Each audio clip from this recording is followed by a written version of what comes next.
from the base of the wall, its height seemed truly impressive. It was at least 200 meters of stacked city, crumbled to bricks, blocks, and fragments of concrete. Perhaps it was just mud a ways below. Seemed like too much material for the size of the urban area my map claimed used to be here. I wasn't there to dig, though. I was there to climb. It wasn't too difficult, because not only did the rough surface of the rubble provide handholds and traction, but trees had attempted to regrow from the gaps. They had, though, regrown into the form they must have had when the bacteria took hold. No leaves, essentially dead. Zombie trees. Not what the mad scientists were looking for, I suppose. Well, their human sample, regenerating into simply a stronger version of its own self, was currently approaching the edge of their petri dish. The higher reaches of Rubble Mountain were covered in snow. This was completely out of the question, given that it was still pretty damn hot. And yet, there it was, peacefully blanketing the summit. I reached down and felt that it was cold and cooled the air around it. But no, it wasn't snow, basically. It was something white and cold. No doubt part of the wall's design, some kind of chemical weapon. It was probably supposed to stop me, and while it made moving harder, it didn't do the job. Perhaps the lesser zombies had trouble with it. However, they had something else in store for me. The very top was flat for about 20 meters, with some green trees growing. I could see fog in the real world beyond. I moved to get to the outer edge and look down, quickly reaching a strange black line in the fake snow about halfway there. It was partially weathered away. The official edge of the infection zone. Here I go. I didn't get very far beyond it. The moment I crossed it, my body felt like it was being cooked in an oven, and my vision became noisy and discoloured. I felt nauseous, weak, tense, and off balance. I stumbled back onto my side of the line, and the symptoms subsided after 30 seconds or so. Well, well, well. I should have known there would be something. Unguarded border was too good to be true, especially if I wasn't the first contestant in their game. I tried one more time, moving to stand just over the line and see if I could tolerate the pain, or whether it would go away after a while. It only got worse, and I reeled back into my pen. I was 10 meters from seeing the world down the other slope, but some black project mind-frying ray was keeping watch. I wonder if the fake snow had something to do with it to make it work. At the time, I didn't really think of reasons for it. I just wanted to move away. I had deep down been ready for some kind of disappointment. Yet when I saw the flat peak so clear of obstacles, I did enjoy a brief moment of triumph and hope. I looked around. The eyes of the night fairies must be on me. Tried not to look too downtrodden as I walked east along the summit, pretending this had been my intention. It was past 9 in the evening and getting dark. The fog I'd seen in the real world consumed the mountains, leaving no visibility. I knew where to go though. Plan B, Harpertown, somewhere close to the wall to my east. I walked for 2 hours, gradually descending as I did to try to get below the fog. I saw large buildings silhouetted to the south, Harpertown. I was going to approach. However, there was a large scrapyard right at the base of the mountain, or you might even say in the base, as the mountain seemed to have been deliberately shaped around it to leave it intact. It was ringed by a metal fence, and had an intact red brick warehouse at the end closest to me. At the very least, a good spot to spend the night, but it was better than that. A small part of the scrap iron palisade was broken, patched with wood. I pushed it away to get in. Rubble and containers full of old junk littered the main yard. A couple of zombies woke up here and there. Several vehicles were present, all in terrible condition and stripped of various parts. Couldn't see much in the dark, so I just broke into the warehouse through a side door to look for a sleeping spot. Inside I found a very civilized arrangement. A large kitchen and storeroom on the ground floor, complete with a working army vending machine, and a large workshop upstairs had been converted into a living space, with beds, a fridge, no power, and makeshift workbenches similar to those I'd seen in survivor camps. The penny finally dropped when I looked into the west side of the building and found a large vehicle bay, complete with the remains of a flatbed truck. I had stumbled upon the very end of my trail, the camp of the Harbour Town Crusaders. They'd said something about securing a way out. Looking around, I didn't find any secret passages under the mountain, unfortunately. Got to about 2 in the morning before I admitted I just needed to sleep, and had to go in one of the beds on the upper floor of the east wing. Second only to my penthouse, I'd rate it. Woke up practically the next night. Maybe that was the price the bacteria demanded. I only had a few hours before the mist, so thought I might as well board up the doors and windows and try to wait it out. As I worked, I found another copy of that Survivor newsletter, the same one I'd already seen.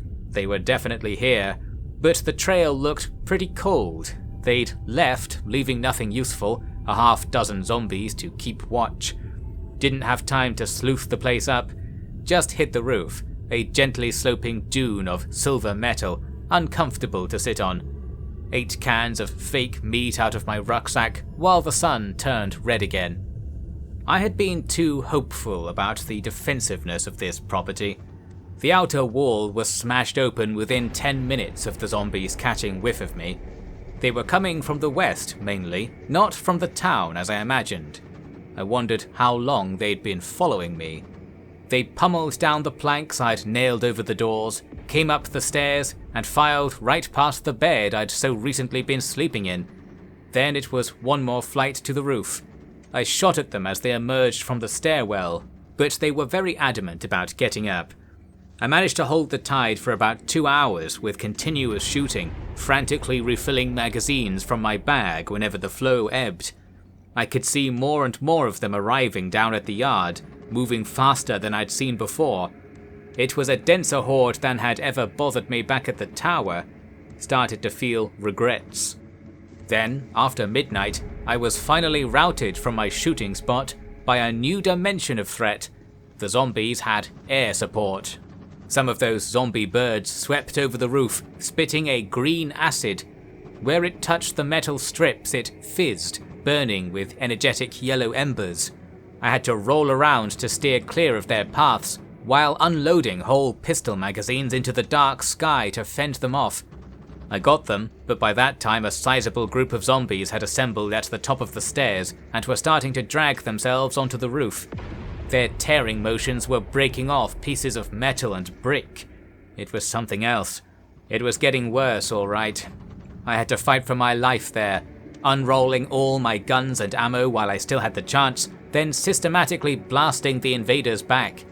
Every time I killed one, another was already coming up the stairs. Still got breaks now and again for a minute or two, but far less than I needed. The birds came back a couple of times, and I was able to keep myself out of that acid, and out of the holes in the roof it was burning. It was an exhausting battle, and by 3 in the morning I was worn out. Had fired off half of my titanic bullet supply, which was supposed to last me forever. Only positive was that the damage the zombies had done to the edge of the roof actually made it hard for them to climb up and get closer to me for a while. Then one of them realized they could use their growing strength to just leap over the damaged section and carry on. Once one did it, most of the others did too. I really thought they'd never learn. Please don't get more intelligent, because I know I'm not going to. It was a dire moment then, with 20 zombies clanking across the roof towards me from several directions, 10 meters away, then 7, then 5. I considered rolling down the other slope, falling to the ground and legging it. Due to not making the decision in the first second or two, I then couldn't do it without leaving my bag behind, which was practically guaranteed to make a meal of me. I thought something terrible was about to happen. Then a large number of gunshots echoed from the mountain. The zombies were peppered and knocked over. I pulled myself together and finished them off, unable to see where the shots had come from. For a few minutes more shots came down and heavily diminished the horde, sharpshooters hitting newcomers down in the yard before they even threatened my building. Night fairies. Yes, at last a little sympathy, although much less than I expected this to develop into when it was actually happening. I was able to re-establish myself and reverse the momentum of the rooftop battle, getting a nice flow of bullets back in to plug the top of the stairs. The sun was beginning to rise, dampening the zombies' unnatural speed back to manageable levels. 20 minutes later, my scent was lost. I shot the stragglers off the roof, then took my hunting rifle and scanned the hillside through the scope. With the growing light, it became obvious people were there. They were dressed in black, which now stood out against the clayish mud mixed into the rubble at the mountain's base. They were all wearing masks that covered their faces, gas masks. They were aiming their weapons at me, which prompted me to lower mine. Nothing happened for a while. I thought they might have been talking to each other, the sound virtually erased by the breeze. Then, a shout. "Turn around," it said. Sounded weird, shouted with the mask still on. A few of their squad, around 10 strong, did a hand motion to accompany this order. First I just looked over my shoulder like they wanted me to see something back there. Then I realized I was being ordered to avert my gaze. I did. I heard a scraping sound very close by on the roof behind me, which came in tandem with a barrage of shouts not to look at what it was. I didn't know whether they'd shoot me or whether that would even matter, but after the harrowing night and their apparent support, I didn't feel as rebellious as usual, or as rebellious as I pretended to be. A voice said to stay still until I heard a gunshot. I trusted that it wasn't going to hit me, and indeed stood still. I was looking south at the shadow of Harpertown's towers gradually resolving into grey concrete with the rising sun. Heard some zombies still moving about downstairs. I had some cooked rabbit in a plastic box that I'd left beside my bed there. Had they eaten it? Zombies seemed to prefer meat of their own kind, and I hadn't seen any zombie rabbits yet. What was the rule there? Bang! I turned around and the night fairies were gone. The shot had actually been a small bomb. It had kicked up a cloud just below where I'd seen the soldiers. Timer trigger. Time for them to escape in a presumably secretive fashion. Or was it all just for the drama? I looked to where I'd heard that scraping sound. It was a frisbee. I'm not even slightly joking. It took me a while in my exhausted state to process that this had actually happened. Eventually I picked it up. There was a small booklet taped to the underside. Damaged it a little getting the tape off. Its title claimed that it was a guide to growing supercrops for participants in the Vector program. It was dated 7 months ago. Scanning the first pages confirmed it had been aimed at someone exactly in my situation, only with a lot more information. A volunteer, perhaps. Not their style. Even now it had words, sentences, and whole pages covered in plain black ink to censor what they had once wished their lab rats to know. It really did have a load of information on growing crops, which I flicked through. I finally stopped to read right at the end. There was a blank page at the back with a handwritten note from that colonel, black ink with a red official stamp placed in the bottom corner. It informed me that I couldn't leave, physically speaking, and that even attempting to do so would doom the entire project and perhaps the entire world. Yes, well, that sounds like a problem for you rather than me. It instructed me to loyally return to my tower and continue my excellent work. I would be informed when I was ready, and he said every effort was being made across the great USA to ensure that this project was a success. I was a national hero. I was famous. Very easy claims for a bundle of paper taped to a frisbee to make. It also said to not be afraid, and that the best was yet to come. The word best was bursting with hidden meaning there. So those were my orders. Then I turned the page. The back of the booklet had a number of signatures with messages. Keep it up. You can do it. We're gonna get you out. It's working. Amazing shooting, man. Sorry I thought you were dead.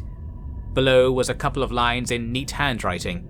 They read, "We have limited oxygen, can't help much, and we've been ordered not to. Command wants to see what will happen to you.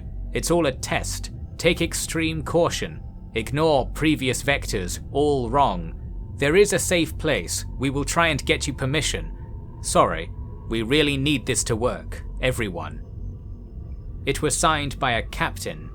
Loads of other names there. Must have been the whole Night Fairy team.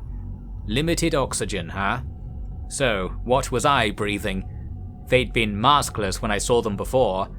Mist must be poisonous to real humans. I didn't think about it that much, because I was really shaken by the little messages there. The support. It just blindsided me to see it in that moment of near despair. I'd been very, very alone for a month. More alone than alone, because at least alone no one's trying to kill you. Super alone. Diomedian alone. These scrawled signatures and well wishes were the clearest evidence I'd seen that my species, or former species, was still out there, still working together, and still thinking about that poor sap that had woken up from a coma in the middle of a theatre of insane forbidden death science. Thanks, you guys. After everything, it's hard for me to say it, and probably hard for you to believe, but that A5 side of humanity was everything to me then. I sat there and cried about it all, while reorganizing my bag and cleaning my weapons in the pleasant morning sun. I shoved the corpses off the roof into a little alley between the back of the warehouse and the outer wall. Out of sight, out of mind. Then, after a rest, I sat on the bed downstairs and had a more serious read through this farming booklet. It was all about producing a magic fertilizer that made plants grow in days. It even spelled out that this was the main research goal that had started the whole situation. After it worked, then worked in other ways not intended. It did have a few technical details that were lost on me. The main feature was the recipe: mud, ground up nitrates, and fermented flesh with high concentrations of Diomedian bacteria. That was the ingredient that destroyed the world. They must have tried to make this secret bacteria meat, and suddenly found it to be more alive than anticipated. It was good news for me, I suppose. That rare and secret ingredient was so abundant in my world that I was sweeping the stuff off the roof.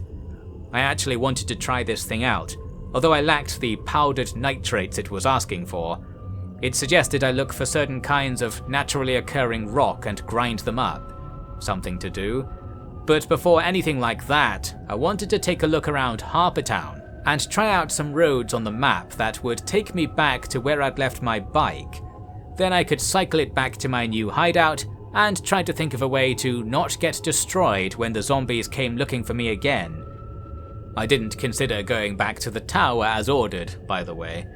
My brain had categorized the order as a joke, I think, since it was still so rude for these people to be asking anything of me.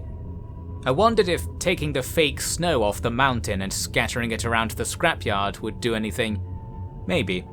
First, the bike.